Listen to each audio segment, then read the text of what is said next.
Zealand's first ever Judicial Conduct Panel heard closing arguments today. It will now consider whether District Court Judge Emma Aitken allegedly verbally attacked then Deputy Prime Minister Winston at a private function at Auckland's swanky Northern Club, or whether her comments were momentary and accidental and she was unaware the event was a New Zealand first function.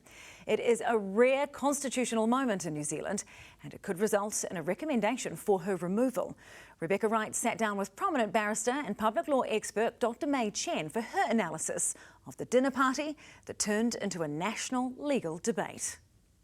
What is this case really about? Well, it's about the 3 I's, Rebecca. It's about independence and the fact that one branch of government, the executive, can't say, oh, we're ministers and we don't like that judge because that judge is too woke, too left, too right, too whatever, and we want to get rid of that person. So it's about the judiciary being independent. Secondly, it's about true impartiality. Judges take an oath that they will effect justice without fear or favour, without affection or ill will. And the third thing is it's about integrity. Did she lie? What happened? Well, she stumbled into sort of the political arena and it has become a spectacle, hasn't it? You have KCs, you have former Governor-Generals, you've got judges, you've got politicians, Winston, Casey Costello. It's got enough characters to be a legal drama. but well, let's hope it's not going to be a motion picture, Rebecca. But you know, judges are just people. But of course, we have legislation that says that we have a Judicial Conduct Commissioner and the Judicial Conduct Commissioner can recommend that there be a Judicial Conduct Panel. In this case, the Attorney-General asked for it, or the Acting Attorney-General asked for it.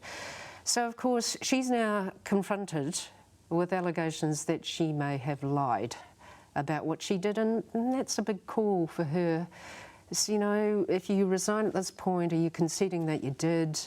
The difficulty, of course, is that it's proceeded, because once this happens now, she's damned if she does, she's damned if she doesn't. Is this spectacle already, no matter what the outcome is it already damaging to the judiciary? Damaging. Look, it's about public confidence. What I would say to the public is that you should feel really good that we have a piece of legislation that means that no judge is above the law, if they don't behave well and there seems to be sufficient evidential basis and it's serious enough to show misbehaviour under Section 23 of the Constitution Act, then there's going to be a full public hearing. On the other hand, I would have to say for sitting judges, boy, this wasn't on the street, it wasn't on the supermarket, it was at a private club. They are going to be even more on their guard. Judges only come in 2 sorts, conservative, very conservative, careful and extremely careful. I think all judges now will be extremely, extremely, extremely careful. This is a high-profile hearing. It has gone on for 2 weeks in court. How much will all of this be costing? And what is that, you know, how do you think the public will view that? Well, that's why it has to be sufficiently serious and there needs to be some evidential basis before they can do it. Look, we can't have a witch hunt here and we can't have it conducted by the executive. Remember, judges are here under the separation of powers to keep the executive to account. So sometimes they clash. One shouldn't defer to the other. There needs to be comity between the branches. They need to work together.